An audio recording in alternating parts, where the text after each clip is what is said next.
Sur le tarmac de cet aéroport écossais, c'est pour eux le début d'une nouvelle vie. Charles III et son épouse, ici sous son parapluie, s'apprêtent à s'envoler, ensemble, vers Buckingham. Et devant les grilles du palais, des centaines de personnes s'agglutinent pour saluer le nouveau roi. Un bain de foule, comme une revanche, pour ce couple longtemps mal aimé. Car dans les sondages de popularité, le prince Charles a porté pendant des années le poids d'un péché originel. Sa liaison secrète et adultère avec Camilla Parker Bowles. C'était un grand coup de foudre, mais c'est un amour impossible. Il y avait 3 raisons.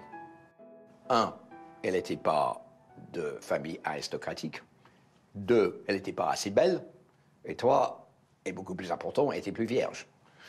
Donc c'était même peine perdue en avance avant de parler avec la reine. Non, c'était une fin de non-recevoir. Sous la pression du public, le prince Charles jette finalement son dévolu sur Diana Spencer, 19 ans. La princesse aimante les regards et séduit l'opinion. Mais en privé, leur relation dégénère très vite. Et alors que l'héritier du trône trompe sa femme, les médias choisissent leur camp.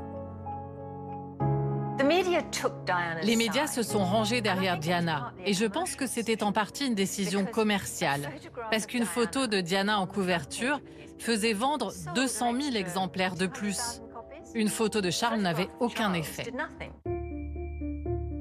Et lorsque Diana meurt sous le pont de l'Alma en 1997, l'opinion manifeste sa colère à l'égard du prince Charles et de Camilla. Camilla, c'était la femme responsable de la mort de Diana. Camilla, c'était un homme déguisé en femme. Camilla, c'était le diable. S'il n'avait pas été amoureux de Camilla Parker Bowles, s'il s'était occupé de Diana, elle ne se serait pas trouvée dans ce tunnel avec Dodi Al-Fayed et elle serait encore en vie. Il a incarné, dans ces années de plomb, la faille, la fragilité. Il était l'homme par qui le scandale arrivait. Il était celui qui devait incarner l'avenir et qui finalement compromettait l'avenir. Comment alors réhabiliter son image? Sous l'impulsion de Marc Bolland, un spécialiste des relations publiques, le prince Charles révolutionne ses rapports avec les médias et petit à petit, ce père célibataire parvient à faire accepter Camilla. Camilla devient un nouveau produit. Ce n'est plus l'ex-maîtresse, mais c'est celle que le prince aurait dû épouser dès le départ et qu'on ne lui a pas laissé épouser par devoir d'État. Et il a droit à ce bonheur. La reine finit par accepter le principe de ce mariage. Leur union est célébrée le 9 avril 2005 à Windsor. Les deux s'affichent ensemble en toute occasion. Un couple heureux et complice.